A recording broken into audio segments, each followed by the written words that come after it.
Linux Luddites, episode 83, for the 25th of July, 2016.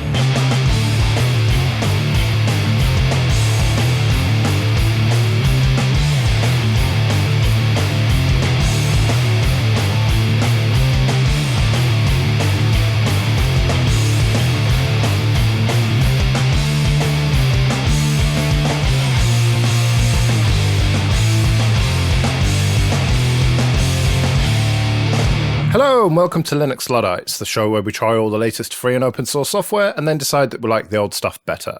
I'm Joe. And I'm Paddy. And it's another glorious day here on our new liberated Sunkist Isle, which is a bit of a shame for poor old Jesse because he's jetted off to wetter climes. But through the magic of pre-recording, we'll be hearing from him a little bit later, both as we talk about a seeming void in the FOSS ecosystem, and also in conversation with Ikey from the Solus project. But before we get into all of that, should we kick off with some news? Yeah, let's do it. Let's start the news then with the fantastic news that Skype is now available for Linux. Woohoo! Hang on, wasn't it available already? And isn't this new version just a stripped down version that has fewer features and doesn't really work properly? But apart from that, it's excellent news, yay! Yes, I'll put a link in the show notes for people like you, Joe. Yeah, feral Linux users should learn to shut up or something, yeah. Well, you know, to be fair, any software that is available to us for free, as in beer, we should, you know, not look a gift horse in the mouth and all that kind of thing. But I don't know, Skype was working perfectly fine. And then Microsoft abandoned it, started making changes to other clients on other, you know, systems. And now they've made this fundamental change to the WebRTC stuff. And, you know, the way it works is totally different. And it's just leaving the old Skype version behind. And so I suppose we should be grateful that there is at least an alpha that somewhat works available for Linux. But I just feel like it's a regression because Skype has worked. I mean, we have used it, as we've said many times. We've been using it for the entire history of the show and it's been fine. And now these changes, I don't know, we tried this earlier, this alpha, and the quality was lower. And the features were not, you know, there weren't as many features. Yeah, and every time we mention this, we get hate mail from people saying, why don't you try Mumble or why don't you try X, Y, or Z? And we have, and we continue to try them on a regular basis. I mean, we were playing with Spreed earlier as well, weren't we? Yeah, which I felt was reasonably good. Once we actually got it working, it was a bit clunky and it was quite a difficult sign-up process. But I think we would consider it. The audio quality was pretty good. I think we need to do further testing before we move fully over to it. But I think that Spreed is the best one that I've tried for a while in terms of FOSS VoIP solution. So, yeah, maybe. Fingers crossed we could actually abandon Skype finally. I mean, the big issue with Skype isn't really so much anything that Microsoft's doing. It's what they're not doing. It's the fact it's a closed protocol. I mean, if it was open, there'd be an awful lot of free and open source clients out there, never mind if the infrastructure isn't, and I think that'll make a huge difference. Yeah, but it's not in their business interests to do that, is it? They want to lock people into their own proprietary clients. I don't know. They're on the side of freedom, Microsoft, aren't they? Well, they do love Linux, so you never know. Yeah, and they're batting for us elsewhere as well. An American appellate court ruled that the US government can't obtain personal data held overseas from the issuance of a domestic warrant. And this is a story we've talked about number of times before, and it's the long-running dispute between Microsoft and the US Department of Justice. And this started way back when the DOJ served Microsoft a request for, well, I say a request, it was a demand, access to email content held on servers in Ireland, and this was part of a narcotics case they were investigating. Now, Microsoft have always argued that the search and seizure law in the States only applies within the legal borders of the United States.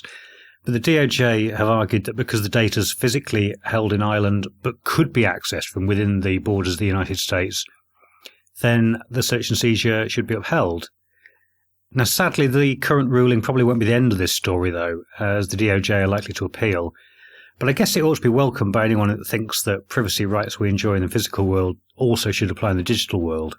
It's funny, I've been looking at this story throughout this week, trying to think, how can I say bad things about Microsoft? But I don't think I can, to be honest. I think it's fair play that they are actually doing something good here.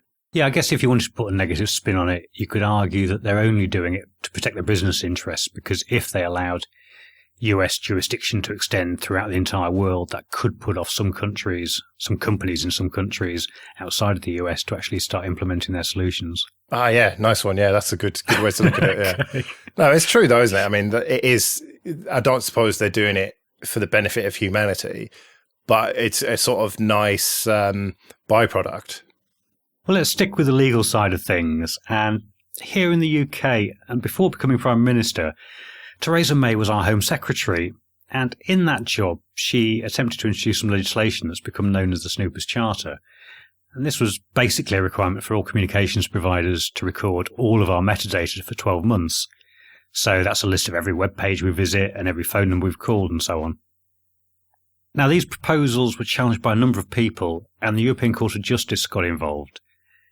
And whilst there's been no final finding just as of yet, preliminary remarks by the Advocate General, which are usually indicative of which way the court's leaning, suggest that the mass and indiscriminate collection of metadata that the government wanted to implement will not be considered reasonable, and that said collection could only be justified if it's part of efforts to fight serious crime, as opposed to just general collection, which is what has been proposed to date. Well, that's all well and good, but it's not actually going to stop this legislation from being passed in the UK, is it? It's not really going to affect much. No, I think all of us who live in Western democracies are very aware that our elected representatives are very much in favour of keeping tabs on all of us plebs. Yep.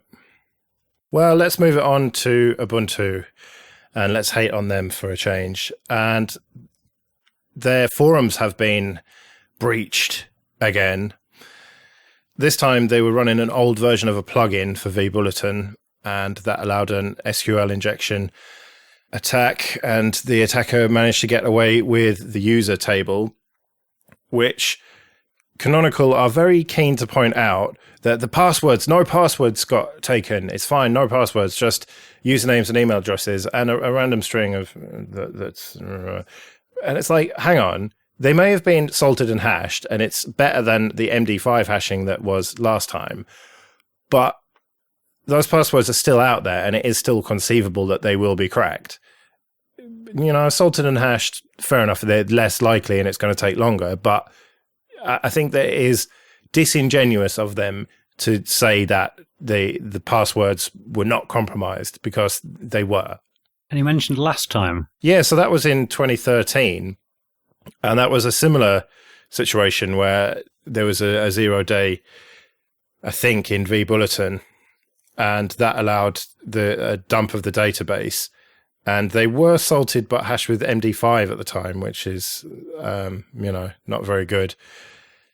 And so the question that I have for you is, why vBulletin?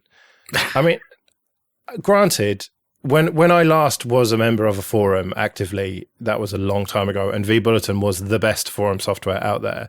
But let's not forget that vBulletin is proprietary. It's a ridiculous situation where a PHP application where all of the code is visible, you basically download a load of plain text files and then upload them to your server and run the PHP. So the source is available, it is open to be viewed, but it's not open source, it's not free software, it's proprietary. So that's a bit of a ridiculous situation. But I don't know, does that make any difference here? Would it have made any difference if it had been PHP BB or another free software forum? Probably not. It's because if you don't keep stuff up to date, or there are 0 days, it doesn't really matter whether it's proprietary or not. But the question does remain, why are they using a proprietary forum software? A paid-for proprietary one, presumably because it is the best. I was going to say, I hope that's a rhetorical question, because I obviously can't answer it. I think it's also interesting to think about the password side of things, and we were talking about it off-air just while we're getting ready to record today. And we'd both actually seen the same video made by Computer File up on YouTube. Yeah, how if you substitute letters for numbers and stuff, that's not really very useful because of the way people who crack passwords, they've got algorithms and rules to kind of get around that stuff. So it does make you, I don't know, watching that video, it did make me feel like I probably should change my passwords to be more complex. Well, isn't that really the position we're in now? I mean, I can remember, I think Jesse talking about the number of breaches there had been as one of his predictions from last year or something coming up this year. I can't remember which, to be honest. Aren't we now at a stage where we just make the assumption, and would be fair to make the assumption, that no site is invulnerable and at some stage every site will be exposed? Yeah, I think that's fair, really. You do have to assume it. And so, I kind of have two sets of passwords, if you know what I mean. I have the tricky ones that I care about, and then the easy ones for sites where you have to log in, you have to register an account just to use this free service, but I don't really care about it. But I do just assume that those easy passwords are just out there in a rainbow table somewhere. Well, if Canonical have been suffering at the hands of an outside party, so have GNOME. And GNOME Maps has become slightly less useful in the last few days, as they've actually lost access to the map tile data they were using to display the maps. Slightly? You mean completely? Yeah, I mean, the app was previously pulling down tiles from MapQuest, and MapQuest have now changed their usage policy to discontinue direct tile access. And there is a slight possibility that the app might switch to using OpenStreetMap data in time. But I guess the whole story for me really raises two questions. Firstly, why were they using non-free mapping source in the first place? And secondly, what on earth is any sort of mapping app being considered an appropriate part of a desktop offering? Well, if you're going to use a non-free map API, why not just use Google Maps? That doesn't make sense to me why they wouldn't do that, because that seems much less likely to pull the plug. Although maybe there's some terms of service thing with that as well, I don't know. And as for whether you need a mapping application on a desktop, it seems a bit out of place to me. But I don't know, maybe if there was a nice free software one, that might be okay. But to have non-free elements to it, that just seems a bit strange. So yeah, the whole thing's a bit odd, and I suppose not that many people are going to miss it, are they? I wouldn't have thought so, no. I mean, it does seem more in keeping with like a tablet OS, which is where we've always thought GNOME was going, but they've always roundly denied. Yeah, but then again, on a tablet, I very seldom use maps anyway. It's only really on my phone, and I don't think GNOME's ever going to really be suited to that. But let's change the subject then and talk about OwnCloud. Now, we thought, or some people thought, that OwnCloud was effectively dead with the fork of Nextcloud and how much publicity that got. But OwnCloud has actually managed to secure some financing and seems to live to fight another day. Yeah, and they appear to have saved the American side of things as well. Yeah, we mentioned that the German company was still going, but that it wasn't looking good for the American one. But now the American one's kind of been saved by the German company, the GmbH. And I think this is good news, really. It might be controversial, but I think that it would be good if OwnCloud carried on. It would be good if it thrived. It would be good if it was developed on a regular basis. And even if that does mean that you're going to have two different code bases, as they diverge, that is a good thing. That's competition. And it's potentially going to drive Nextcloud forward as well as OwnCloud. And we might actually get something that is actually usable sometime soon. Long-term listeners will remember that when we looked at a variety of these sort of offerings, my favourite out of them was C-File. And that was because it actually worked at the time, whereas OwnCloud didn't, at the sort of the basic level, the file syncing side of things. And C-File's also just recently gone through a bit of a, how would I put it? Messy divorce? Yeah, it's certainly looking that way. Now, C-File isn't as well known as OwnCloud, and I think in large part that's because it's developed by Chinese people, and there seems to be some suspicion of Chinese code out there, which I don't think is particularly justified. But for quite a while now, there's been a German company punting out a version of hosted service for C-File. And there seems to have been a bit of a messy divorce, you say, between the two organisations, the German one and the Chinese guys. There's two alternative takes on this, and I'll put links to both blog posts in the show notes. But I'd say at this stage it's really quite unclear who's telling the truth or what's actually gone on here. But basically it appears as if the Chinese party is going to eject the Germans from the picture altogether. Germans are saying they're going to carry on developing it under their own steam. Whether they're actually capable of doing so or not is another story, I guess. Well, yeah, the Chinese guys are saying that the Germans have never done any coding at all. They've never committed one line of code to the project, apart from an installer script. So it seems a bit strange, if that is true, that the Germans could possibly continue to do it. And the Chinese are claiming that if the Germans do continue, then they're in breach of copyright. But not with the community edition, but with the enterprise one. So this is just a very messy situation that doesn't look good for anyone involved. And C-File wasn't really a name you know anyway. And I would have thought this is going to probably discourage people from trying it out in the first place.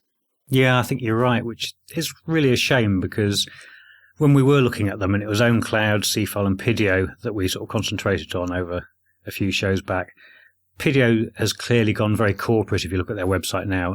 There is a community version still there, but their focus is very much on corporates and paid-for access. OwnCloud is slowly teetering towards version 1.0, as we keep mentioning. But C-File actually worked at the time. It might not have been the prettiest thing out there. It was very orange, which probably should have endeared it to Ubuntu, perhaps.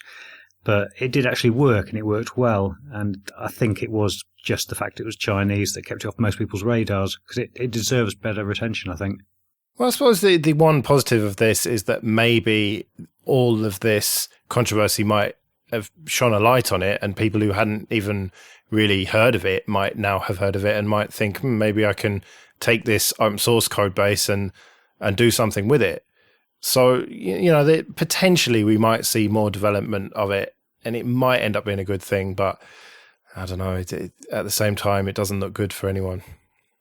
So moving on to some UK-based news, and that is that ARM Holdings is going to be sold to SoftBank, which is a Japanese investor group, who are going to buy it for £24 billion, which is seemingly more than it's worth right now, which, I don't know, I think that is a fair price, though, given the potential of ARM. ARM makes a fair bit of money for quite a low overhead, and it looks like we're going to see more and more devices, Internet of Things, phones, that sort of thing, running ARM processors going forward, as we see the death of x86 and in the server room as well. So it seems like quite a canny investment. And if you look at this Japanese group's history, I mean, they bought Alibaba for $20 million in 2000, and now it's worth how many billion? So, I would trust that it's a decent investment, put it that way. Yeah, I think it's a good one, even if they only hold on for the short term, which I suspect they actually may do. I mean, the pound is not in the best of places at the moment, thanks to all the scaremongering there's been over the Brexit. No, thanks to you voting out, but let's not dredge that up. Well, whatever. So I suspect even if they did nothing at all with them, they'd be able to sell it in 5 years' time, say, and make money simply from currency fluctuations. So I can't see this being a losing bet for them. But is it a losing bet for the UK and for ARM? Do you think it's just going to be business as usual? Are they going to still employ people here? Or, does it mean that it basically is going to get outsourced somewhere else? Well, that's very much what they were talking about, wasn't it? Keeping the workforce here, and wasn't it, in fact, to double the workforce? Well, that's the claim, but, you would say that, wouldn't you, if you were looking to buy it and not have your acquisition blocked? Yeah. Yeah, the government seems quite happy to let this one go through, although our new Prime Minister has sort of dredged up things like the Nestle takeover previously, whereas he obviously care more about chocolate than technology. But yeah, it's not that important, is it? It isn't, no. But I've just realised I've created a very, very bad link here. Let's continue on confectionery front and talk about Android Nougat. Since 4.4 KitKat, Google's implemented a verified boot process that's got cryptographic integrity checking to make sure your device hasn't been tampered with that kicks in at boot time. Now, previously, you may have just gotten a warning if an issue was found, but apparently with Android 7, you might find your device won't boot at all. The first thing of interest, and this is minutiae really, is that is Google telling us that it is going to be 7, it's not going to be 6 point something. So that's reasonably interesting. Now, I had not experienced this until I got the Nexus 9, And if you flash the totally official stock ROM on it, which you incidentally can't do with the flash all script, which is really annoying. You have to manually flash all of the images. But anyway, then everything's fine. If you install CyanogenMod on it, then every time you boot it, you get errors, basically telling you, oh, you don't want to be doing this. Oh, now, does this mean that once they make it not boot, if there's any issue with it, that it's not going to boot CyanogenMod?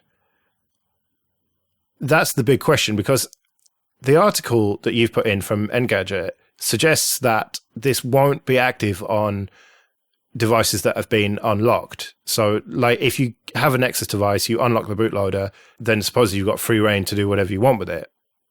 But I am concerned that with my unlocked bootloader on the Nexus 9, I get these errors, and when it boots, it says, oh, your software's corrupt, or, you know, that sort of thing. So I'm concerned that this is potentially going to mean that I won't be able to run custom ROMs because they just won't boot. Yeah, well, that's certainly something I thought about, and you could see Google going down that route, because we've talked about them trying to lock things down over the months. The other thing that occurred to me was, how do you get your data off your phone if it does actually lock itself and won't let you boot it? If you can get it into fast boot mode, then you should be able to do an ADB pull on it, which I know, okay, most people don't even know what that means. Yeah. But at least we should be all right, I think. Yeah, we should be. I mean, my issue was around Joe Public and whether this is just another way of pushing people to keeping everything on the cloud. Yeah, that's true, actually, yeah. I suppose one experience of your phone won't boot, therefore you can't plug it into your Windows machine and copy the files off with MTP. Yeah, then you're going to think, right, cloud time it is from now on. But I don't know, this stuff is to make it more secure, and I don't think there are necessarily nefarious reasons for this. I think that it is Google engineers trying to do good things and trying to make it better for people and more secure. And I just think that they're not really taking into account the criticisms that we've brought up here. I don't think it's some evil plan necessarily. I just think that it's, developers going to develop and they need something to do. So let's make it more secure, because they're just assuming that everyone is going to run, stock Android. And, if it gets corrupt, then you probably don't want to be booting it anyway. So I don't know, maybe that's naive of me, but I think that it is them trying to be, they're coming from a good place, but they just perhaps haven't thought through all the consequences. Well, it's looking as if they don't have much choice other than running stock Android, isn't it? Oh dear, yes. Now, I noticed over the last month or so that there hasn't been any snapshots for any devices for CyanogenMod. Now, let me back up and say this. CyanogenMod don't release anything called stable anymore. They haven't done for a very long time, which I think, given that it's Android, is fair, because Android is not very stable. But anyway, so they have nightlies. So more or less every day, every couple of days, you get a basically automated build of wherever the code is. And sometimes those nightlies are absolutely fine, and sometimes they're terrible and don't even boot. And so you can, if you get on the nightly channel, if you flash one of these nightlies, then you get over-the-air updates every day or so, and then it's just a real potluck as to whether it's going to work or not. So I would never run that on a phone, perhaps on a tablet that I don't really care about. But with the snapshot releases, every month or so, they used to take a nightly that worked, do some QA on it, make sure it worked properly, and then snapshot it and call that a release. And if you flash one of those, then in a month's time-ish, when the next one was snapshotted, you'd get an over-the-air update to that, and you could more or less guarantee that everything would be fine. Now, there has not been a release since April, and now we are late July. So what? May, June, July. So 3 months. Now, I noticed this a couple of months ago. Where are my OTAs? What's happening? My patch level is still at March or something. So what's going on? And so I have been getting increasingly worried over the last few months as to what is going on with CyanogenMod. Why have there not been any? Now, weirdly, a couple of days ago, they actually did release 4 snapshots. So I thought, 4 devices, but then I looked at them and they were all variants of the Galaxy Nexus, and it was an old version of CyanogenMod. So I think that's an anomaly. And then I hear this news that it's looking like they're going to pivot, to use a great business word there, away from an OS to apps, and that they're basically getting rid of most of the staff that work on CyanogenMod. So this is looking like really bad news for me. It is. And do you think they've really brought this upon themselves? Because they were obviously developing an operating system based on AOSP and then tried to monetize that. But rather than actually monetizing what was popular with people, which was like a bloat-free, stripped-down version of AOSP without all the guff, they started putting in things like Cortana and what have you, and making it full of guff again. Well, I saw a very interesting comment that said the reason that people like CyanogenMod is that, as you say, it's stripped down. It doesn't have all the Google stuff. It doesn't have the bloat and everything that you associate with stock Android. You know, it's a custom firmware, a custom ROM.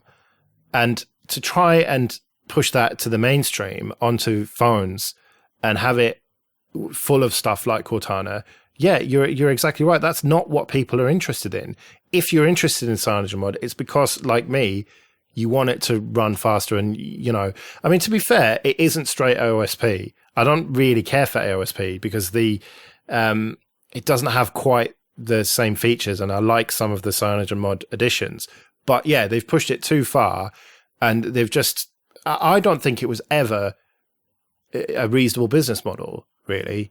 I think that a custom ROM like that, I don't see how it could be monetized. And a lot of money's been plowed into it, and they've hooked up with the likes of Microsoft. But what's come of that? Nothing. Layoffs.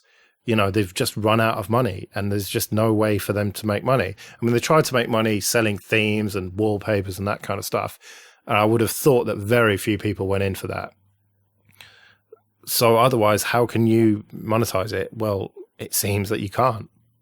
And obviously this isn't the death of CyanogenMod because it's open source and people could pick it up if they feel the urge to do so. But it's very unclear at the moment whether any of the developers who were previously doing it for free and now have been employed and now are not going to be employed anymore will go down that route.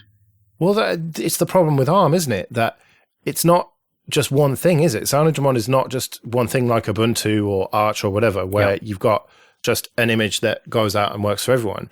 Every single device needs to have its own custom ROM.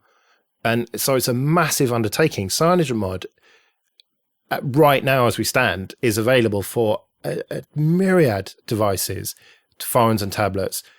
And if it continues, you know, if people continue to work on it on a voluntary basis, then you're not going to have any guarantees of support.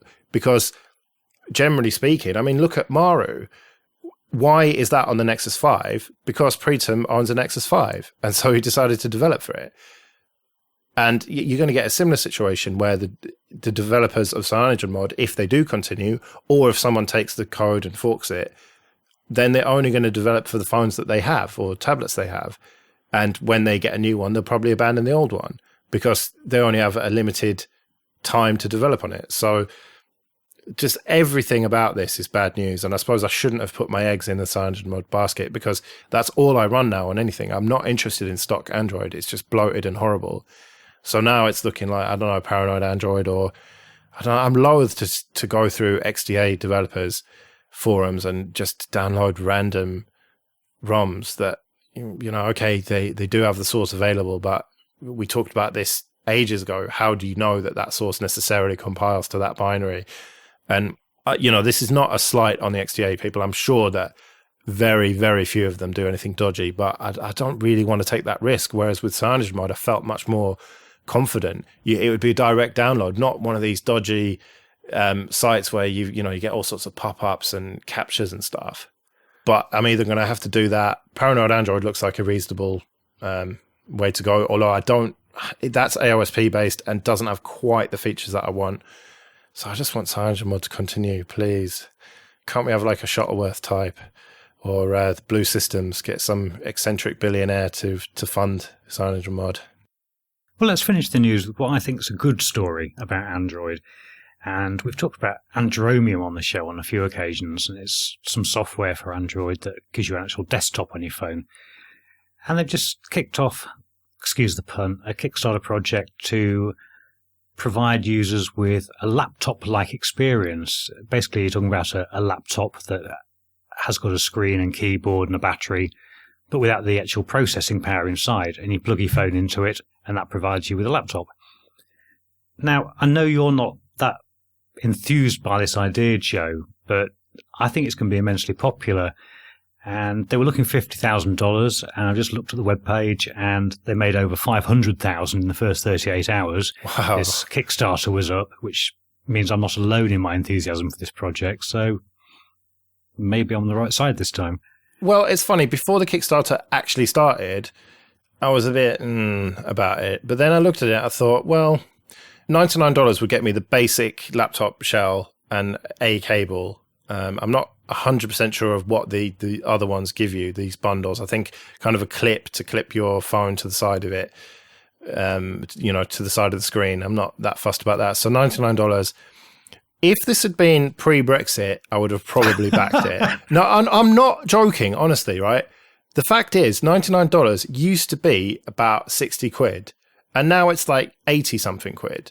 And that put me off. If the pound goes back to how it was, then maybe I'd consider backing it, but it'll be too late by then. And, $99 is effectively going to be 100 quid probably by the time I've paid for postage and all the rest of it. Whereas it would have been a little bit less and it would have been more attractive to me. So yeah, thanks, Paddy. I'm not going to get one of these thanks to you and your ilk. But it does look pretty cool, I must say. The thing that lets it down for me is that it will only work with an Android phone or tablet. You need to plug that in to make it work. It's not just a kind of dumb shell that you can plug anything into. Whereas the next dock, I don't know if we talked about it on this show, we talked about it on the Pi podcast, that is much more versatile. You can plug anything into it, and it's Bluetooth keyboard and mouse. Whereas this seems that it needs to have the USB connection. They talk about Bluetooth and Wi-Fi capability through the phone or the tablet and cellular or whatever. So it is extremely dumb, this piece of kit. It is basically just a battery and a USB keyboard and touchpad and screen, which for the purpose seems to be absolutely perfect. And that's probably why they can have the price relatively low. But I think the next dock was cheaper than it and is more capable. So I don't know, for me, it's good at what it does, but it's too limited. And that's probably why I'm not willing to pony up the money for it. Because all it's going to be good for is Android. And I can't hack it with, it's not even hack, that's the wrong word, but I can't plug other stuff into it.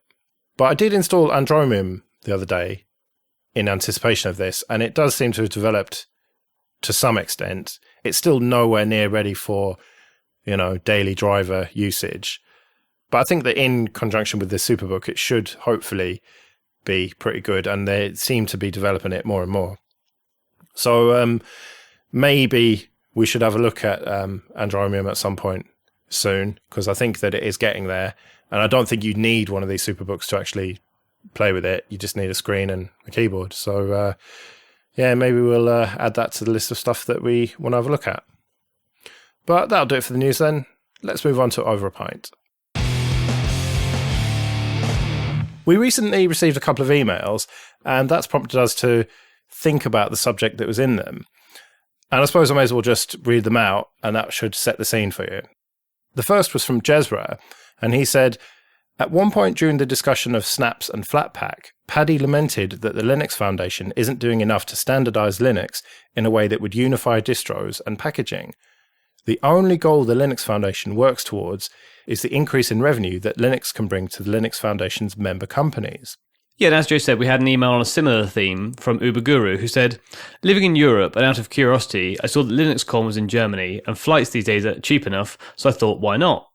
But given LinuxCon's registration fees, I wondered, when did the Linux Foundation stop being a foundation and start being a trade association or trade body? Given that the prices are clearly designed for businesses and trade and not for individuals, with even a hall pass costing $200, which gives you the right to literally stand in the hall and remotely watch the speeches on a projector screen, should there be a real foundation, one that follows the guiding principles of FOSS, as well as what is clearly the Linux Trade Association, that is the Linux Foundation? Is there room for this in the current FOSS ecosystem, or is this just a terrible idea? Well, I must say that I'm torn on this one, because I think that you need the trade body there. You need to have Linux making money and FOSS making money for someone, or, you know, for a group of companies, for the whole ecosystem to work. But at the same time, it is so heavily focused and slanted towards that I don't know, should the Linux Foundation do more for the community and more for standards, or do we need that split? I really don't know about that one. Well, I think it would probably be useful if we just use some of the words from the Linux Foundation, if you don't mind me reading out a bit of their, you know, their sort of tagline, if you will, so we can paint what it is that they see themselves as. So from their website, on their About page, says, the Linux Foundation protects and promotes the ideals of freedom and generous collaboration established through the development of Linux, and shares these ideals to power any endeavour aiming to make the future a better place in which to live. And they go on to talk about kernel development community and collaboration on massive scales and uniting, you know, big corporations and things. So it's very clear from even their About page that they are thinking on the bigger scale than individuals or distributions and things like this. You know, they are doing the kernel development and they are taking input from big companies who want to, as it says, collaborate on big scales and things. So it is coming at it from a much higher thought level than the just the FOSS side of things. It's trying to make sure that companies can leverage Linux in the best possible way. You're slipping into management speak there. Yeah, it was reading that out, and I suddenly realised that it was all getting to me. Yeah, but they make it fairly clear on the website, don't they, that they're there to make the world a better place, and money really doesn't come into it at all. So I guess we should just end the conversation now and say what a wonderful job they're doing. Well, it's funny that this talk about a separate organisation, well, we have that already, don't we? The Free Software Foundation. And what a wonderful job they're doing. See, now you're making me think, where's the FSF come into it versus the Linux Foundation? So what's your view on the FSF then, Joe? I don't want to troll people, but they, because of the zealotry and the refusal to accept the term open source and the lack of pragmatism, I think that they are so far on one end of the spectrum that the kind of middle ground isn't really benefiting from the resources that the FSF has. So you'd think there would actually be a natural vacuum there, because what we're talking about reminds me of politics, to be honest, where you've got someone on the very far left, someone on the very far right, and most people want something plonked straight in the middle, really. Maybe there needs to be a big player that starts that, because obviously you've got Linus is with the Linux Foundation, because that's where the kernel development is from or is done, whereas you've got, you know, RMS over at the FSF. Is there potentially, you need a figurehead to start that middle project that is promoting, what are we saying, it should be promoting Linux solely, but on a sort of smaller scale, maybe, you know, small companies and individuals? Or are we just trying to fill that void with a FOSS promoting body? Well, what if there was a body that promoted FOSS, but also promoted kind of open standards and a free and open web? Maybe a body that had, you know, $1 billion coming to it over the next few years. Wouldn't that be good? I could see where you were going from the very start of that. So, I mean, but Mozilla obviously is a company and it's trying to make money and have a market share. Whereas, well, it's not a company; it is a foundation. Okay, but is there really that? I mean, is there that big a difference between what a foundation is ultimately trying to do? They're trying to stay relevant. They're trying to have market share within the web browser space. I mean, they've given up with the email client and things. But if they don't have some sort of presence in the areas that they are trying to promote, whether that, you know, promoting it for FOSS reasons, is there really any point in them being there? Or should they just be doing something, even if it is very small, even if Firefox dwindles to almost nothing, but they're doing it for all the right FOSS reasons? Would you hold them up as that company, that foundation, fill in the void?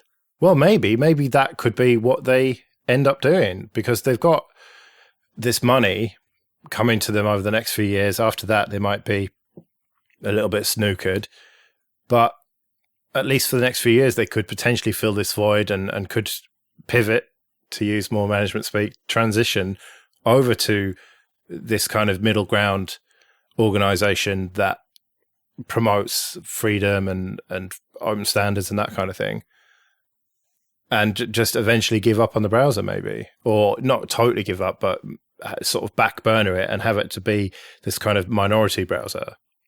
Because the reason that I've brought up Mozilla there and the Free Software Foundation is that we have organizations already. It's a little bit like with the standards, the packaging standards with snaps and Flatpaks and everything, and the XKCD comic about, do we really need another standard? Do we really need another organization when there are some organizations that could slightly adapt and fill the void that we're talking about here? Yeah, I take your point, but I think another consideration we've not actually mentioned yet is whether anyone is interested in doing this, or whether they are only interested in sitting back and making money, or in the case of the FSF, trying to convert people to their way of thinking. Well, I definitely think there are individuals out there who would be willing to give their time to do this and not necessarily make money from it. But it's just a case of trying to gather those individuals together into an organization. I think that's the tricky part. I don't know. I mean, I've long had a theory that any organization, whether it's a company, an NGO, or a charity, after it gets past a certain size, and by that I mean number of people actually working for them, or the amount of revenue turnover that it has, invariably it goes down the same route as the Linux Foundation has, and their existence is solely to grow and increase the scope of the organization rather than what their original goals were. And I've seen this time and time again. I don't know what the sizes in question are, whether it's more than 50 people or more than a couple of million turnover a year, whatever it is. But I'd hesitate to say the goals get corrupted, because it isn't a corruption. It is just a law of nature, I feel. But I think any organisation that steps into that space is going to have exactly the same issues. Can you give some examples of that? It's very difficult not to think of an organisation that has followed that path, to be honest. I mean, even in the charity space, as I mentioned, you think of people like Oxfam or Save the Children or whatever. They spend far more time and effort fundraising and then spending that money on administrative things and fundraising in the first place than they do actually distribute out to the needy. Yeah, you're right, actually. I remember when I was a lot younger and I went for a job as a chugger, charity mugger, those people on the street who hassle you, and just realised then that these charities are spending so much money on administration and fundraising. It made you wonder, why aren't they spending this money on the thing that they're supposed to be spending it on? So, yeah, maybe you're right there. But if that's inevitable, do you just need to keep creating new organizations then? Is that the solution? Just have like an auto reset button.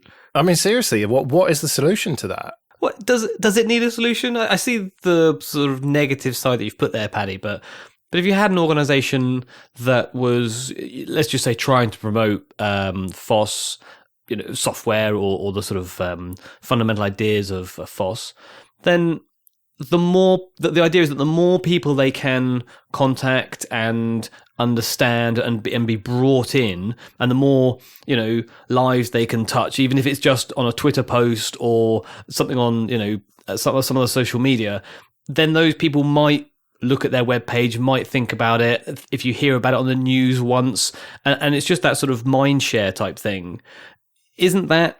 This is why I think that they become more and more about how many people they can get under their wing, because the more people you have, the more you can promote it, and the whole purpose is promotion, isn't it, really? I mean, we're talking about bigging yourself up because that's the point of what you started. If you're trying to make people understand something different to what they currently know, you have to keep on pushing and keep on throwing your ideas out there so that someone eventually comes to your way of thinking.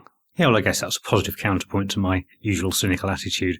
But just thinking about negatives for a minute, can we drag it back to the Linux Foundation? And at least one of these emails was prompted by thoughts about the divergence within the Linux ecosystem.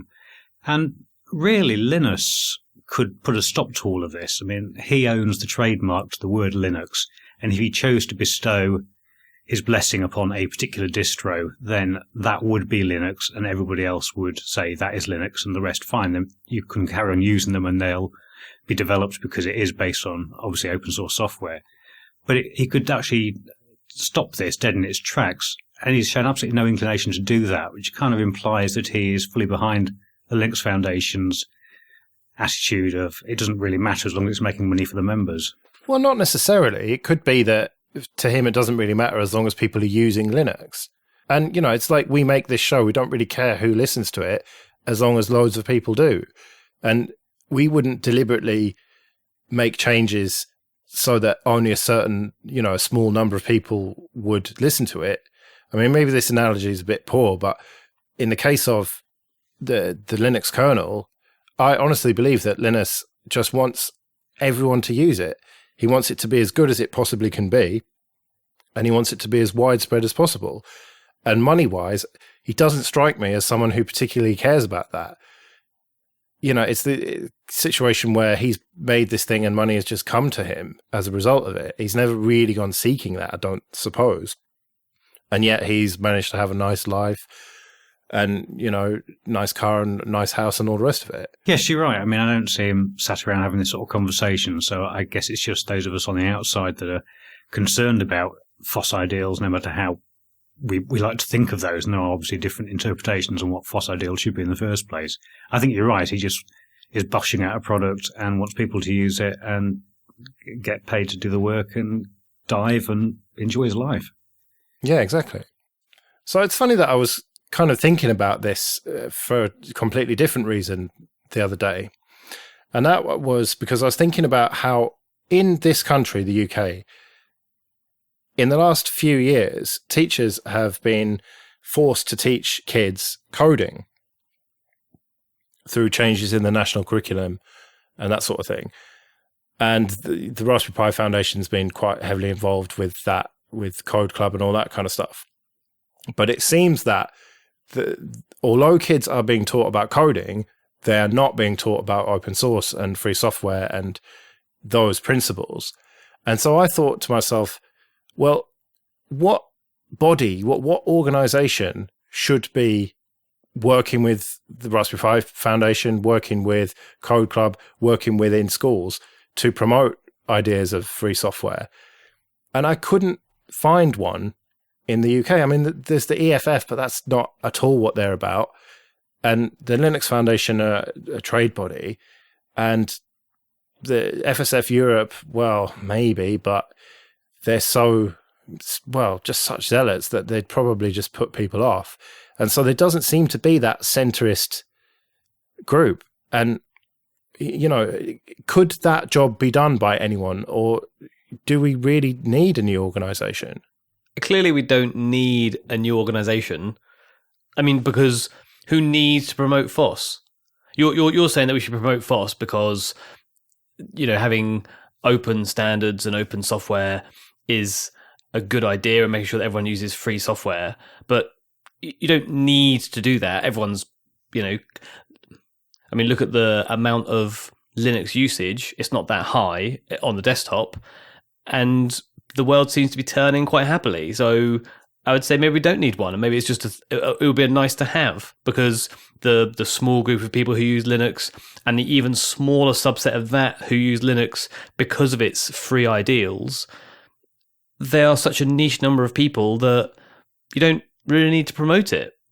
Well, I would counter that with the fact that you're teaching kids coding, therefore you want them to do that for a living when they grow up. And if you don't teach them about open source ideals and open source standards, then they're not going to be very well equipped for the real world. Because my understanding, granted this is from the outside, but my understanding is that even if you're developing proprietary software, you're using a lot of open source tools and a lot of open source methods. And Paddy has spoken a little bit about that recently, but that aside, if you're going to prepare them for the real world, then you've got to teach them about open source, and you've got to teach them maybe not about licenses, not, this is what a permissive license is, this is GPL, blah, blah, blah. But you've got to, introduce them to ideas of, what proprietary is and what free and open is from an early age. Otherwise, they're not going to be very equipped to go out into the real world workplace. Well, yeah, from that point of view for children, I think you're basically talking about sharing, because as children, it's a case of this is what I've done and this is my work and this is mine. Why would I give it to that person over there? And often, when they're tested or they have exams or whatever it might be, it's very much a case of, this is solely what I've done. Whereas a lot of the ethos of open source and open coding and things like this, Git and what have you, is that you share your skills and you give it away for free and other people can improve it or change it, what have you. And that's quite a big mind shift to have. And I'm not sure if it comes absolutely naturally, born and bred. That's just the way that people are at a young age, that they insist on having their own thing themselves. And you're trying to force it against them, because I entirely agree with what you're saying. I'm being a little bit sort of devil's advocate, but I just think that maybe you're looking at it from quite a reasoned adult mind of, this is clearly better from a coding point of view, whereas the child's mind, when only one part of their day is coding and 12 parts of their day are, physics and maths and what have you, where they are basically judged on their own single ability. So I agree that it would be a great thing to promote, and I agree that is the way that better software would be written. But I just wonder whether that's the wrong age group to aim at, because we are coming at it from a mature, don't want to say learned, but more sort of open-minded idea, and it's quite difficult to get that across to children. I think it's less that it's difficult to get across to children, because at certain ages, children are actually quite good at sharing. I think it's more to do with the fact that school exists for multiple purposes, one of which is to train you into being an efficient economic unit within the broader society. And within the broader society, as an economic unit, you are judged on your own merits and the amount you contribute, and it is very atomized, and sharing does not really play much of a part in the capitalist free market. So I'm a filthy commie for thinking these ideas, then, basically, is what you're getting at. That's one way of putting it, yes. I'm not saying you're wrong, or that we shouldn't be doing that, but I mean, it is a fact of life that school exists to socialise as well as give you particular skills. And I'm sure all of us will realise, those of us who have been out of school for several years anyway, the particular skills are easily forgotten and not particularly applicable to the real world. As long as you can do basic maths, so you can add up stuff at a till and you can read and write, that's good enough. And it's all the social stuff that stays with you about behaving properly and obeying authority and all the rest of it. I think this is what this falls into. So dragging it away back from children, these sorts of things, for this whole conversation, I have been trying to think of a better example of a company or foundation, organisation that would be better placed to be the sort of FOSS advocate. And, Joe, you said at the very start with Mozilla, and I think they are very well placed for it. I think they've got a lot of people follow them because of their open standards and the way in which they're trying to embrace the open web and things like this. It's their very core policy. They're a well-known name in the technology industry. Okay, some things they do don't go quite so well. They've got the phone which died away and Thunderbird and things, and we do mock them quite a lot on the show. But I can't think of a better foundation or at least group to take that flag as the FOSS, standard bearer. But I wonder, that's kind of what they do anyway. Yet they're doing it quite badly because we do take the mickey out of them. So maybe we do need an independent group that has a very clear focus. I know we're going back round to the start sort of thing, but that's my sort of view on this, is there should be a company that does it. If we're not going to make one from scratch, I think Mozilla is in the right place for it. Well, I'm sure there are a lot of other opinions out there. And if you have one, do get in touch, show@linuxluddites.com, or get in touch on Twitter, Google+, or Facebook. On to the feedback then. And first of all, a huge thanks to Jim Salter for your PayPal donation. Very much appreciated. And of course, to our monthly supporters. Helps keeps the lights on and the wheels turning, all that kind of thing. Thanks, guys. We're really grateful. And also thanks to everyone who spread the word about us. And remember, keep doing that. If you like the show, do tell someone about it. And Paddy's kindly allowed me to plug my Twitter. I want more Twitter followers, please. So I'm at Joe Ressington. There'll be a link in the show notes. A bit of a random one there. Yeah, well, let's get into the feedback proper then. And unsurprisingly, Joe did butcher Nick Wynn's surname when we were talking about Mozilla's context graph. Stephen got in touch to say the closest English approximation to this common Vietnamese name is something like Win. You mean Ungayan? Ungayan, yes. Apparently it is pronounced Win. I even found a YouTube video to put in there for you to show that that is the case. How can Nguyen be pronounced Win? That doesn't make any sense.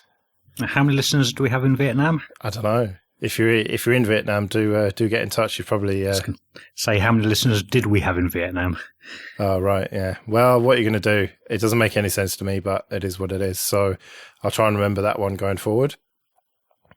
And so on Twitter, Florian linked us to a crowd supply project for the Fully Libre EOMA68 computing device, which is quite an interesting one. I remember talking about, I think it was on the Hacker Public Radio New Year thing, the marathon, about how the only way we were going to get a fully Libre top to bottom machine is with ARM. And that's pretty much what this is. It's in the form factor of a PCI CMCA or PCI, whatever it is, those old school cards. And then you can put that into various other devices, be it a laptop shell or a desktop, and have a completely free, as in freedom, machine with all free firmware and everything, or almost all. There's a bit of an asterisk on the processor. But otherwise it looks pretty good until you get to the price. And then the laptop one is quite steep, I'm afraid. And the desktop one, it's not too bad, I suppose. About $110 all in for the desktop, which is not bad for something that's completely free software. Yeah, it's interesting. There's a variety of people out there now trying these sort of different form factors, and we've yet to see anything that actually sticks, but I'm sure one of them will. Yeah, hopefully, because I think we do need something that is fully Libre, and ARM is getting to the point now where it is powerful enough to have day-to-day computing. I mean, you're not going to do video editing or that kind of thing yet, but I don't see why not, as the technology keeps improving. So yeah, here's hoping, fingers crossed, for a proper free laptop that doesn't cost $1,000 sometime soon. Let's return to the subject of net neutrality briefly, because Henry Sproggs seems to be a couple of shows behind. And Henry said, all of the service industries I've been involved with have a set of minimum standards that they must comply with. For example, water or gas pressure, voltage, minimum punctuality, unless you're Southern Rail, of course, service availability, and so on. Telecoms providers, however, seem to be a law unto themselves. Now, I thought this was interesting because, as Henry points out, we do have these standards, but an awful lot of those utilities could be considered essential, if you like, to daily life. And the question of whether telecoms is something that's sort of been up in the air for a while. But I've seen a few news stories recently about the United Nations sort of believing that it ought to be a basic human right. And I just wondered what your thoughts on that were. Well, it depends, really. Either go all out and make everything online, make it so that you can't interact with your government unless it's online, and make it a right that everyone should have, or make it a luxury and make it so that you can still write to your government and interact with them in traditional ways. So I suppose a bit of a fence sitter on this one, as usual, but I don't know, I really struggle to see it as a human right, to be honest. Yeah, I'd be quite interested in other people's opinions on this. If you have one, get in touch, please. So onto the subject of packaging then, and Jim Salter wrote us quite a long email that we'll read some bits of. And he said, I enjoyed your discussion of Snappy and Flatpak and was happy to hear your take on the likely consequences in terms of fragmentation, software being found and installed from dev websites, the impact of an absence of package maintainers, and so forth. I feel that you missed one key security consequence, though, stale dependencies. Let's face it, devs like to dev, not so much to sysadmin, for the most part. They don't tend to do the best job of, or really care about, keeping dependencies up to date. They have an alarming tendency to look in satisfaction at something that works and move right along. And then he continued with quite a lot more, but I'll try and summarize it to save a bit of time. Basically saying that you've got all these different versions of libraries, and so these developers just chuck some whatever version of the library into their Flatpak or Snap, and then don't really worry about it. And you've got potentially security holes in those old libraries. And, you know, it's something that they have to think about. And it's something that they could easily forget about, I think, is what he's really getting at. And so you've got this potential security hole there. Yeah, and I think if we're talking to someone from Fedora, they would suggest that it's more a Snap issue than a Flatpak issue, because obviously with Flatpaks having the sort of base system behind the scenes that's going to be kept up to date, they are less likely to be hit by this. But it does apply to both. And I also guess that both sets of devs we're talking about here would probably contend that when containerization is properly working, it really doesn't matter too much, because no matter what piece of vulnerable software you happen to be running, if it's stuck within a container and not able to access anything outside of that, then what's the issue? Well, I suppose so, but we'll get back to that later in the show when we talk to Ikey. But I wanted to get your take on the Snappy Sprint. Are you aware of the Snappy Sprint that's taken place over the last week or so? Yes, yeah. What's the question? Well, the question is, I suppose it's more of a point that I have taken from it, and that seems to be that Shuttleworth and Canonical and Ubuntu are very, very serious about this being cross-distro, because they've had people, they've paid, or Shuttleworth has paid, for people to fly in from all around the world, from different projects, different distros, different software projects, to really push forward this, this idea of snaps and having that being cross-distro. And so it seems much more likely that snaps will win as a result of endeavors like that. Yes, I think snaps will win, partly because of that, and partly because it's simply a more flexible concept in the first place. I think the idea behind Flatpaks is kind of a halfway house where it's neither fish nor fowl, and Snappy, partly because of Ubuntu's place in the market, and partly because of what they're doing this week, and partly just because the inherent flexibility, will win out here. Well, I hate to quote Jeff Goldblum in Jurassic Park. No, I don't hate it. I love it, really.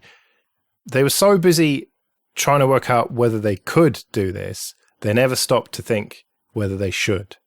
And do you know what I'm getting at there? Like, they're spending all this time, they've got all this faith in it, but the more I think about the idea of it, Snappy and this new, changes in the way we package things, I can't help but feel that the benefits might not outweigh the pitfalls, because the axiom seems to be that the packaging system that we've got now is fundamentally flawed, and that's not something that I agree with.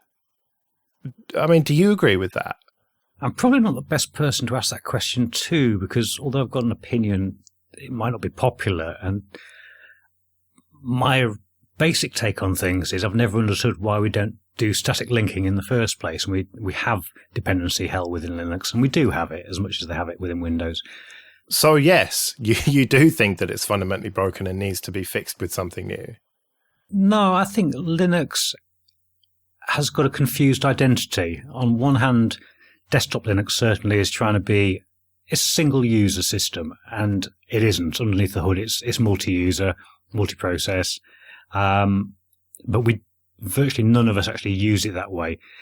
And by trying to accommodate a variety of different use cases, it's gone off in various different directions for each use case, which don't necessarily work best for another use case. And I'm probably not explaining myself very clearly here, but as a desktop operating system, certainly, I don't think it's developed in a way that necessarily would best suit security and users' needs.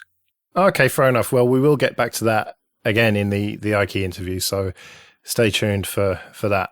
But let's move on then. And you were criticizing Git and GitHub, Paddy, on previous shows, and various people got in touch about that. And the first one was Ryan, 1729, who said, Git doesn't force you to publish every commit you make to the public repo. The maintainer can make a separate branch with the commits squashed into one large change and fetch only those changes into the public repo when there's a new release. Some open source projects even ask that pull requests be squashed into one commit in their contributing guidelines. In short, Git doesn't build that small wall for you, but it doesn't stop you from building it yourself. I think the criticisms Paddy gives are valid, but they're part of the current culture and wouldn't be fixed just by switching to another version control system. And that small wall idea, I asked you, Paddy, whether you think that the code should just be thrown over the wall, and you said to some extent that probably would be better than developing it out in the open. Yes, that was part of my argument, that when everything is in the open and every single change is in the open, we expect problems to be there constantly, as opposed to this is a finished point release or what have you, and therefore it ought to be as near perfect as it can be. But it sounds like with Git, you can do that then. I mean, it's an option there, but it's not default. And maybe you think that more people should do that then. Yeah, there's very little you can't actually do with Git. Potentially another criticism of mine is that it's way too complex, but let's just park that for a second and come back to it in a minute. Campbell Barton also got in touch and said, agree with both points. Just to add that we use Git tags for stable releases and active development is often done in feature branches. And Will also chipped in saying, I'd like to hear more about the distinction between developers and maintainers.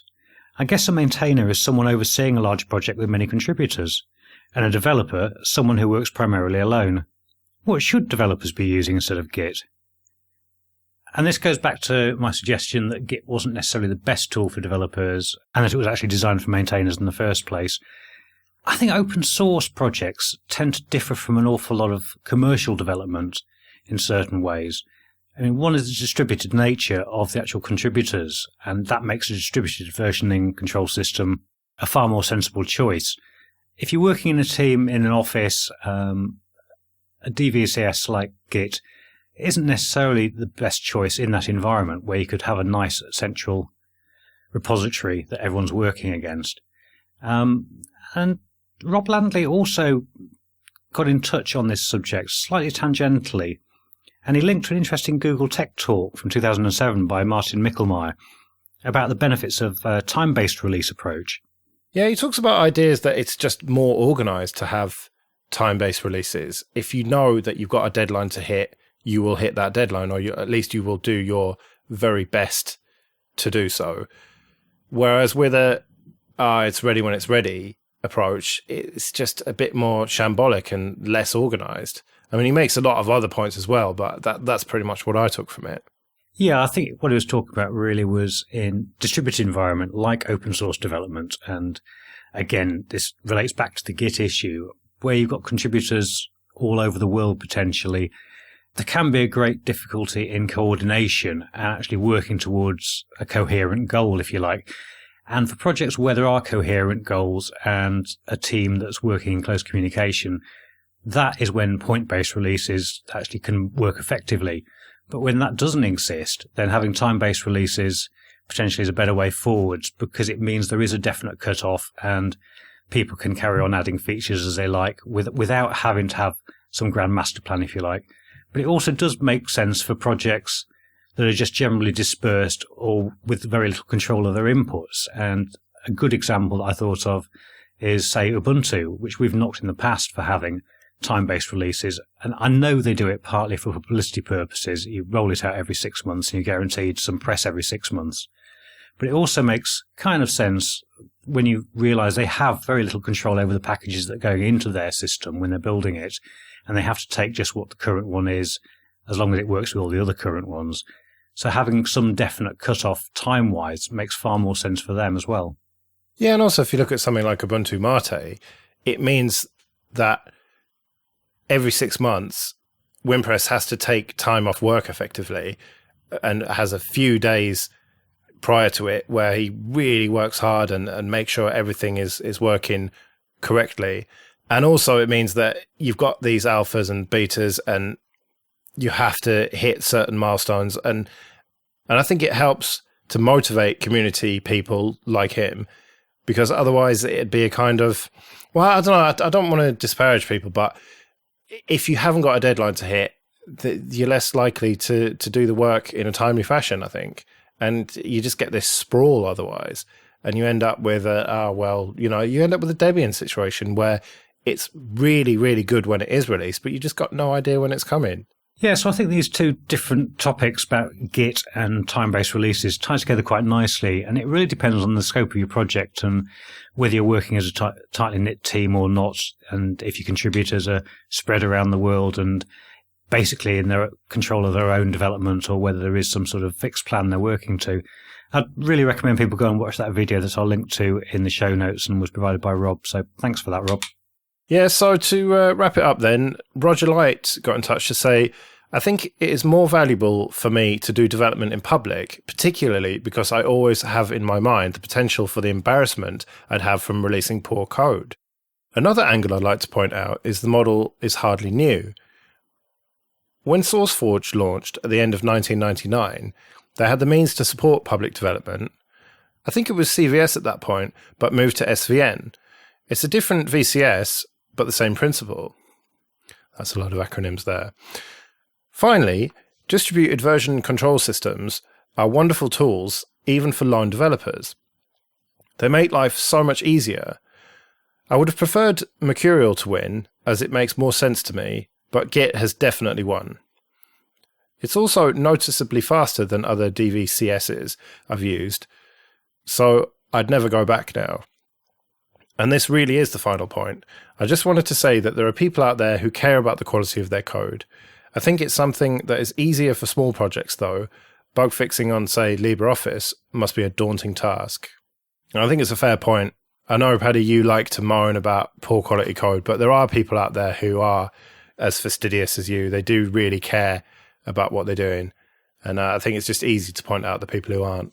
Yeah, I'm really grateful for the amount of good code there is out there, to be honest. And I know I'm a picky sod, but without it, I wouldn't be able to run Linux every day on my desktop. And it's something I am immensely grateful for, and I guess once in a while I should acknowledge. We're now joined by Ikey Doherty, who is the founder of the Solus project. So welcome back, Ikey. Thank you very much. So it's been a long, long time since you were on the show, and a lot has happened in that time. I remember, I actually listened to it the other day, and when we last spoke to you, Solus OS had ended a few months previously, and you were just doing Evolve OS. But now you're doing Solus. So what's going on? Make your mind up, man. I mean, that is a fair comment, but to put it in context, the current Solus now is Evolve OS. There was only a rename due to branding issues. So it is the same thing. Right. Fair enough. Well, how come you went back to Solus then, having abandoned it?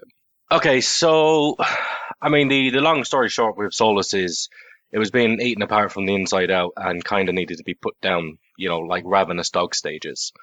So that got put down, and I kind of sidelined myself for a while, knowing that I would come back. So eventually I did come back with Evolve OS, and one day I get these emails, and I then get this letter a few days later to confirm this. But the day that I happened to get this email was April Fool's Day. So my suspicions were slightly high, to say the least. I mean, you hear so many things going on. It's like someone is clearly trolling me. Come on, it's an open source Linux project. But it happened to be from lawyers, and upon reading it, they had an issue with the trademark I was going for. Now, ironically, I had tried to get a trademark for Evolve OS to protect it from these kinds of trollings. Unfortunately, that then led to these trollings. So they took issue with it. Originally, I thought it would be over the name Evolve, but it actually turned out to be OS. The people who took issue with that was Ordnance Survey, because it's owned by the Secretary of State for whatever in the UK, which I was still living there at the time. So I had to rename. And after about a week of going through suggestions, because they were going to take imminent legal action, we went through a lot. And to be fair, you should never put a vote out to anybody asking what you should name your project, because it will probably be the Klingon translation for a star system. Yeah, well, I think we've proved in this country that democracy doesn't work recently. Shots fired. So yeah, in the end, I just went back to Solus because, I mean, the ambitions hadn't really changed. It was more of a case of doing things right that time round and making sure there was tighter control. And to be fair, I mean, Evolve OS was a fork of Solus OS 2, which was the independent base. So in the end, it's like, well, it kind of is Solus already. So we'll go back to that, but this time we'll drop the OS because Ordnance Survey might get upset and mistake my operating system for a Mac. Yeah. It sounds bizarre. I mean, Ordnance Survey, for those outside the UK, is our sort of mapping, our sort of national mapping company. it seems very odd that they've picked up on your one specifically, because you're not the only people that use OS in the title. But I mean, away from the names and things, I noticed that you've recently announced you're moving to a rolling model for Solus. Can you just explain why that is and what the plans for that are? Yeah, I mean, Solus has been I don't know the proper term for it, I guess a static release or a versioned release for a while now, but basically it turns out we kind of suck at that.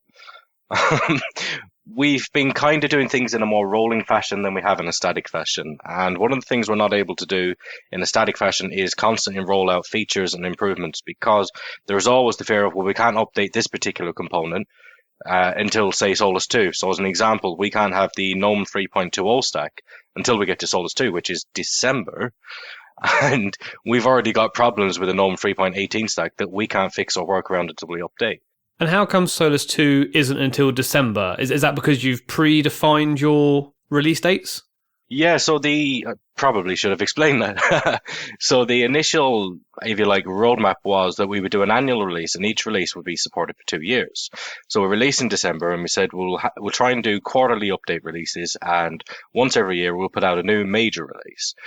It made it a very, very simple system, because once you start having complicated number systems in, you just lose track of what you're able to do. So it's like, okay, once every year, support for 2 years. That's simple enough. I know the other boys have got some detailed questions, Ikey. Before we get into that, could you just back up a step and explain who you think the distro's aimed at? That's a good question, and one that probably generates the most controversy around the project. Mm-hmm. So Solus is not trying to aim to be a distro. It's one of those words that I'm very careful about when describing Solus. I never try to describe it as a distro, because it's not trying to be a traditional distribution in the sense of you download it, you're familiar with how things like Grub work, or you've done dual boots situations before. It's not what I'm trying to aim for. What I tend to call Solus is an operating system, in the sense that it's not something that's loosely organized. It's designed specifically for the task at hand, which is essentially being for the home user / consumer / normal user, if you like. So basically a desktop profile. So that would be a laptop or a normal desktop machine. Something home computing orientated is what we're going for. Now, I'm not going to say we're perfect and we're there yet, because that's an evolutionary process, but that is definitely the aim here. So it's a friendly version of a BSD for a home user as opposed to a commercial user. I don't know about BSD. I'm just thinking about the tightly coupled aspect and the fact that the userland is worked on in conjunction with everything else. Yeah, I suppose that's actually a good analogy, yeah. And gaming as well is a big factor, isn't it? Because you tightly integrated Steam and really configured that to work well, haven't you?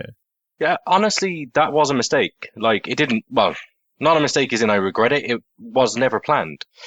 So you get these certain things when you're new and you don't have things that people will keep asking for. And the major item that came up time and time again, well, one of them was Skype, but thankfully Microsoft have shot themselves in the foot and got me in the clear now. So I have less to worry about with that now. But people kept asking for Steam. So, I mean, it took a lot of work to get Steam working, because Steam uses 32-bit libraries as well as 64-bit libraries. Now, Solus is only a 64-bit system. It makes it easier for us if we're only targeting one system, and we do things well just for that system. So we finally got everything integrated, and there were all these little niggly problems. It's not just limited to Solus. Like, I did my research and found it happened in a lot of places. So almost by accident, we started optimizing things, started making things better, then came up with Linux Steam integration as well, which forced Steam to use our own native runtime that we'd put a lot of effort into making sure they work. So almost by accident, we gained this gaming aspect, which has now become, I'd almost say that it's become critical to the project now, because a lot of people are looking to it. And with that, as well as the sort of aim, as you said, for the consumer market, this sounds like something that should ideally be pre-installed on machines. Is that an avenue you've explored? It's an avenue I'm definitely aiming for. And again, I'm under no delusion. It takes a lot of work to get to the stage of OEM, because one, you got to prove yourself to the industry. I mean, that's kind of a given. Like, people don't want to look and say, well, you're kind of a new guy and you have no money. So you need to prove yourself to the market, but that is definitely the end aim. We've always wanted it to be that Solus would be OEM pre-installed. You buy a laptop and you have it on there. because that's kind of where Solus would work best, because then we can configure it for those devices and know they're going to work properly. Yeah. It sounds like you kind of, well, you've said yourself that you understand that it's not 100% polished and ready. I mean, yet you are still at a kind of 1 point something release at the moment, 1.2, aren't you? So when do you think that it will be ready? I mean, I know that's a very difficult question to answer, but I mean, do you have plans for when it will be kind of ready to be put on machines, pre-installed? Well, I mean, ready to put on machines versus ready, I guess there are two different questions, because in my mind, Solus will never be ready. It's always about continual improvement. So the decision was made to put 1.0 out in December because you do reach a certain crossroads. You've got so much done, yet you're kind of blocked from other things you need to be able to do, because at that time you don't have really a user base. You have a few early adopters and enthusiasts, but you have no real user base or people more deeply involved in the project. So there comes a point where you say, well, if we're going to gain any form of critical mass, then we need to exist already, which was kind of the point, because if you're perpetually in beta, you don't really exist. You're just kind of a project page. So the decision has to come to say, right, the doors are open now and we're open for business, as it were. So the way things are going now, by going into a rolling release, that will allow us to actually accelerate a lot faster, because velocity is kind of an issue. I want to up the cadence of the project quite a lot. So I would be hopeful this year is basically when I want the entire base system completely solid. So we'd have Budgie 11 would be the goal we would be working on by that time, and the entire base system completely sealed, done. And what budget are you on at the moment? We are on 10.2.6. Okay, and so I've seen in the blog for Solus that budgie has been moved to C from Valor. Yep. Is that part of this from 10.2 to 11, or is there some other sort of other reason for that? So that'll be probably 10.3 is kind of where I'm aiming for with that. It's a really inaccurate, crappy versioning system that I've got in place there. I kind of got to put a 10.2 out as a maintenance release, and then I had to put another maintenance release out, but it didn't quite justify a 10.3. So then I got stuck into this 10.2.6 nonsense. So with 10.3, I'm looking to have it in C and deliberately break the ABI so that I can do more things with Budgie. I clean the whole thing up and enforce some standards in the code base. But how come it started in Valor and now is moving over to C? Well, funnily enough, it actually started in C. This is the worst part. Oh, okay. Yeah, so it completely about turned. At some stage in the development of Budgie's, the development of Budgie, it was quite early on in the project, and there was a lot of people expressing interest in collaborating with the project. But one thing that was said time and time again is that the barrier of entry was too high, that people weren't willing to work with C, and that if it was in something like Vala, which was the latest hip thing that no one were shipping out at this time. By the way, this is why you never jump on any kind of a bandwagon. You will get stung. So I changed it over to Vala. It was fairly early in the history of the project, with the intent that it might actually attract more contributors, but, flies in the night, they never actually did. So as I'm still the main developer of Budgie, and I'm more comfortable working with C as opposed to something that converts to C, I would like to put it back in C and take full control of that code again. Can we talk about Budgie just for a moment, please, Ikey? Because it's a fairly standard, traditional sort of desktop, if you like, with a few differences. You're aiming for a consumer market who no doubt will be familiar with the Windows paradigm. What sort of usability testing have you actually done on the desktop itself? At the moment, in terms of market, none. If you're talking about actually having someone paid to do proper UX tests, then no, we haven't done that yet. Those will come in time. That's kind of, once we get to a point where Solus can become a company, that's going to be one of the first things that actually do happen. It's things like the minimized applications, how you decided to show those as opposed to the more traditional full text and what have you. It's kind of been a natural evolution. I mean, when Budgie first started, it was a very, very, very traditional panel. You had full text icons, like any task list. Basically, it looked kind of like GNOME 2, to be fair, when it started out. Mm-hmm. But I mean, as it went over time, then there was a slight bit of inspiration there from Vista and from Chrome. Well, actually, scratch that, Windows 7, right? Vista didn't happen.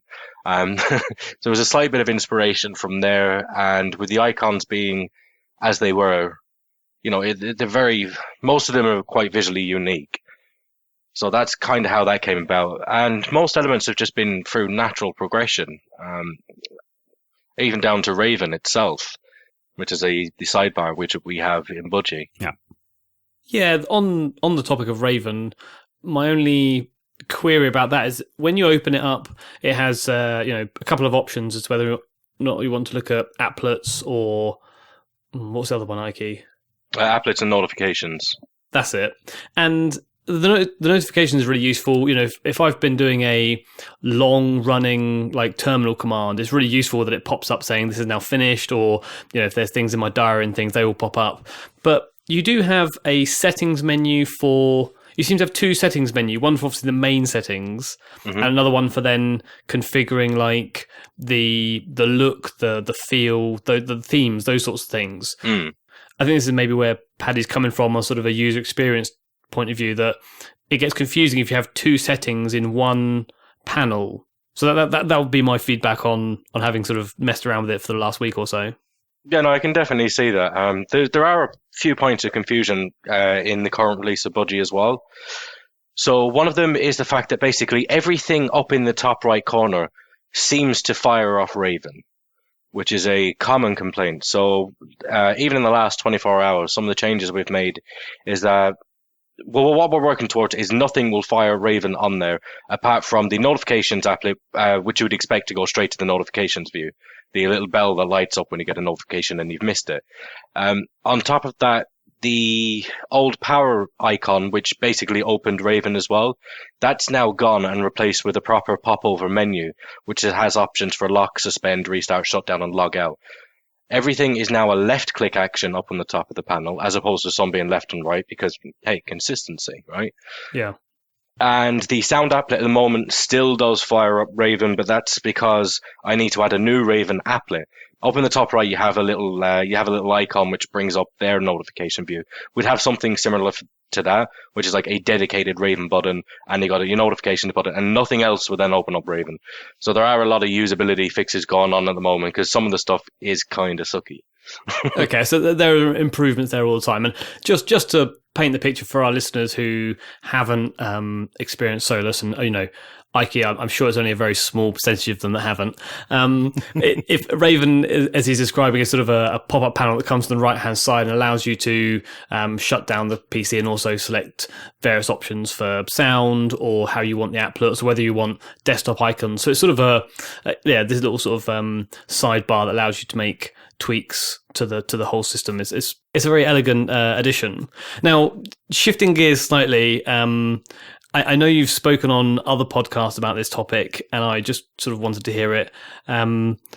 With snaps and various other forms of new distribution methods are coming out, there's a view that they're not relevant to Solus. It's a very fundamentally different way of doing things, but then I also think that it is the same way that Linux has been distributing software historically. So why do I have this impression that you don't think they're relevant to Solus? Okay, so, I mean, to start off, they've only just come into existence. They're brand new things, and the whole internet has exploded, saying that everyone must now be using snaps and flatpaks. To be clear, snaps are basically an alpha quality addition to anything right now. And that's no slight on them. They've literally just come into existence, like within the last month. They are not ready for prime time. And at the moment, they're demonstrating their power with applications that everybody already has, like gedit, Firefox, LibreOffice, ubiquitous applications that do not need to be packaged up in one of these runtimes. So for snaps, I mean, I don't see what benefit they could bring to Solus, and that's being quite blunt about it. So they go on about the container aspect is the important aspect of it, and it's like, okay, I can understand that, but their argument for this makes no sense. Their argument is, you cannot trust the operating system. Well, if you cannot trust the operating system, then you have a fundamental issue that cannot be resolved by containerizing applications. The issue should be that you cannot trust the applications. Now, if you were to look deeper into that question, you would have to ask yourself, why do you not trust the applications and why are you running them? Which then leads us to believe that we're recreating the Android ecosystem, which is exactly what is going on here. It's just recreating the success story of Android, one that I'm very much not interested in chasing. Now, from a technological perspective, in my opinion, snaps are inferior to what we have in Solus. Again, that's not a slight on what they're doing, but one, we don't need the containerization because we ship the applications ourselves and we focus on integration. We make sure those applications actually work in the correct way in Solus, and you don't have to worry about, does this thing have the correct icon theme bundled up with it, and will it know how to work within my operating system, which is the problem you're currently getting with Qt apps not working under GNOME, etc. We've all seen the posts on Google+, right? So in Solus for packaging, we have something called Y package. The irony being with that, it just literally means Y package when you can build. So most traditional package building systems require a lot of manual effort, and they require you to do very extensive splitting, and you then have to account for the file list between those splitting. You've got to manually say which one is a development package, which one is the library package, and express the relationships between those. With Y package, it does that automatically for us. So if I'm packaging something like a random example here would be libgnu-tls. That could then split that up into the devel package. I could have the main package. I can override the patterns. The devel depends on the correct one. You have this self-resolving dependency graph, and that's one of the key features of our build process, is that we have something that advanced that gives us a self-resolving dependency tree that we don't have to worry about, that does all the splitting for us, enforces consistency across the entire operating system, and brings our maintenance time down for packages to virtually nothing. We've also got advanced options there for building 32-bit packages out of the packages we already have through our own multi-lib system. So for us, it's a technological achievement that makes packaging for us very, very, very simple. So you see a lot of the support for Snap and Flatpak is, well, it was really hard for me to maintain these Debian packages. Yeah, I understand that. Debian packaging is actually quite difficult. But again, it's a problem that Solus doesn't have. And then people say, well, what about these libraries? What if it conflicts with those? Solus is designed to have no conflicts between libraries. We do not allow you to have these package conflicts. That's the way that we designed it. Because we're not generic. We don't have thousands of providers for one thing. We have the one thing, and we make sure it's built to use that. So for the things that these actually solve, the only thing they bring to the table is containerization as far as I'm concerned. And we don't need that because we want an integrated experience altogether. Isn't the other thing they bring to the table the ability to take the load off of the maintainer and put it onto the developer who's making the application or the program? So, I mean, for example, Darktable was released, and then a few days later, there was, on your blog post, you said that the new Darktable was now within your repos, but that requires people on your side to know what applications are there to package in the first place and know which applications have been updated for you to then do that packaging and make sure that it's in your repos. And, at some point, the number of applications that you're trying to put into your repos is going to be so large that it's just going to need so many people to do it. Whereas this way around of having containers, the person who's producing the application can package it for you and say, oh, by the way, here's my new version of whatever program they've written. And so it takes the load off you. I just think that maybe it's difficult when it gets to so many packages that you can't keep on doing it the way that you're doing at the moment. So I would disagree with you there on 2 points. The first point I'll initially disagree with you on is it comes down to tooling. So in Solus, we have tooling that we're developing at the moment that notifies us about upstream changes anyway. As for updating Darktable, that's literally just running a script called yupdate, which will then update it to the latest version. That's very, very simple. And does that script pull it from the Darktable? I assume it's on GitHub, let's say. It sort of auto pulls down the various updates and things for you. I will go and look at the Git commit for you now. That's how good I'm going to be. So I'll git pull the latest one now. We're taking it from the GitHub release 2.0.5. Yeah. To be fair, the only other change that Josh did make is to alphabetically sort the dependencies because he has a thing for alphabetical order. Who doesn't? Yeah, but I mean that's literally just running the Y update script and pointing at the tarball. It automatically increment the release number, update the version, and do the tarball. Then you just got to build it. It is very, very trivial. So in Solus, if we want to publish a package, we literally just type make publish, and that's published to our build server. As for having so many applications in there that we can't keep up, Solus isn't generic. This is the thing. We don't want thousands and thousands of things in there. It's not like a case of Debian where you have everything under the sun to allow you to build a Linux Badger powered toaster if you so wish. Like, we're not going for that philosophy. We don't do generic. We have a single use case that's to work on these desktop machines. Going past that bit, as for software developers being the packagers as well, there's a reason maintainers exist. And that's because, and now I speak as a software engineer, so I'm not just speaking as someone who builds a distro. I am a software engineer and I do work for a company and I have been with them for over 3 years. I know what I'm doing when it comes to code. They should not be your packagers. The maintainers are there to properly integrate it into the distribution. Now, to give you an example of poor maintenance, look at GNOME MPV, which with a minor bump decided to update to the latest GTK version, which is going from major ABI changes. PITV also did this, going to a minor update. They then changed the version of GTK that you need just to run that, which is absolutely ridiculous. So then we have a case of questionable maintenance of these things. So these are the guys that we suddenly want to maintain all the packages, and they're going to tell us how it's going to integrate on every system.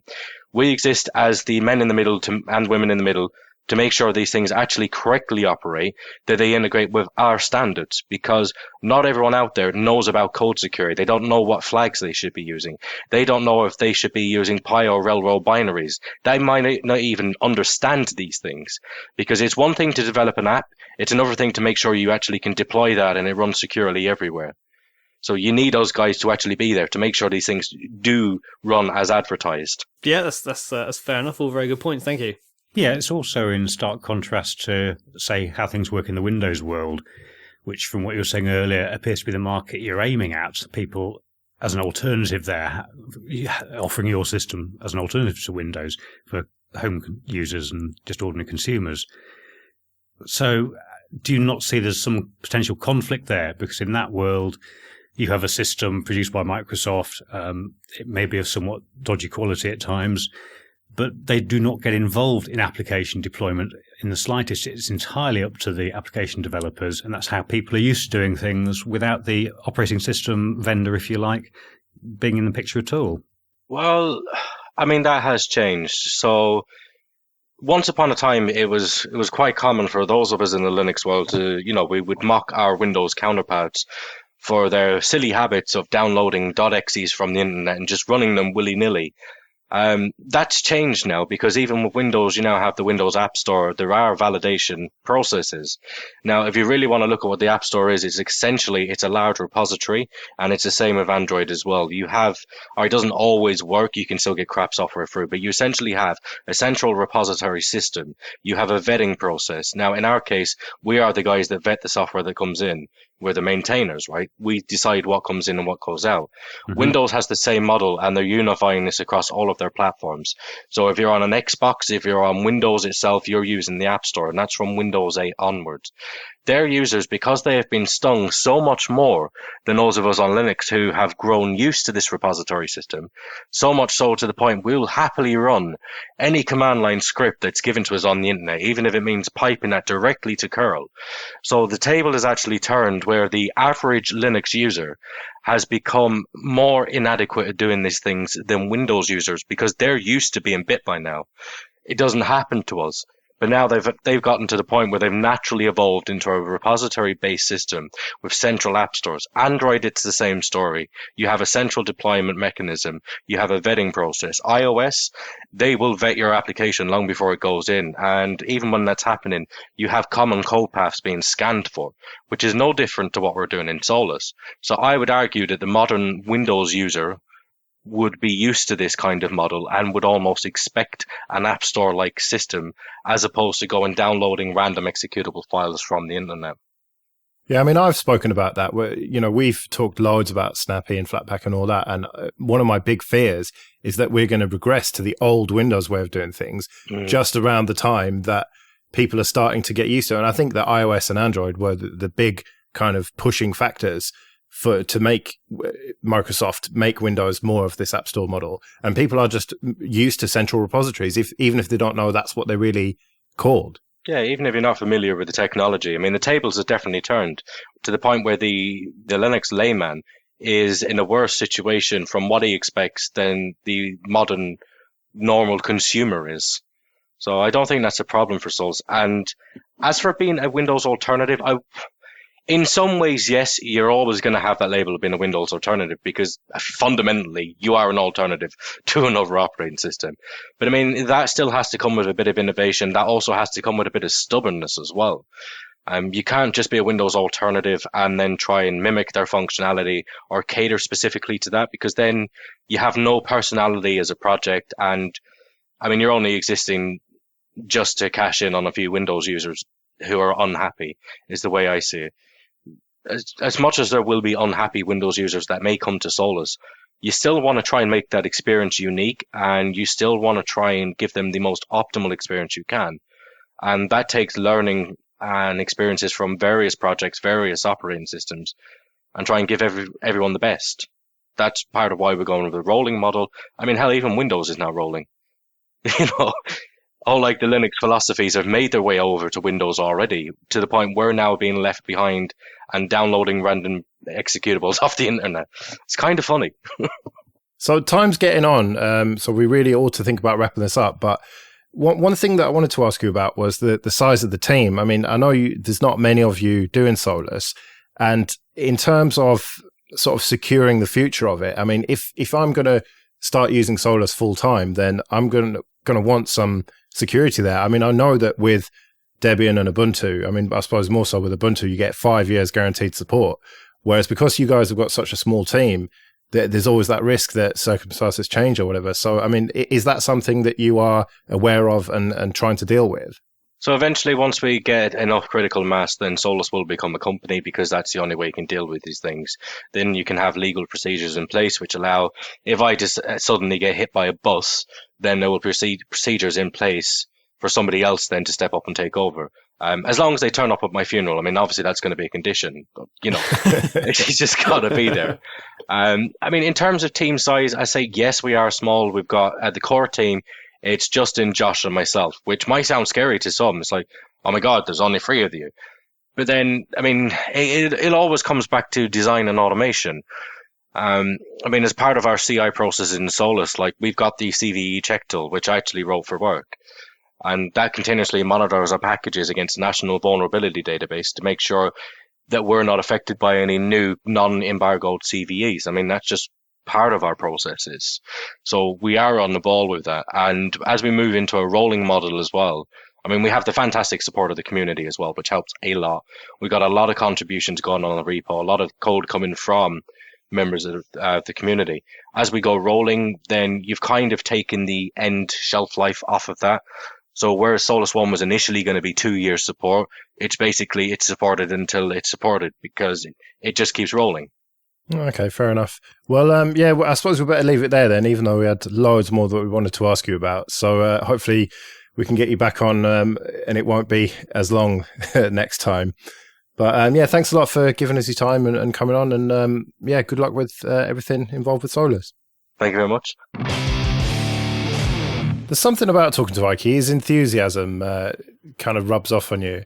But it's kind of a down-to-earth enthusiasm. It's not sort of a whoop-whoop American type enthusiasm, but he's got a real passion for what he's doing, and he really wants to make a distro that's just exactly how he wants it to be. And you've got to say fair play to him for that.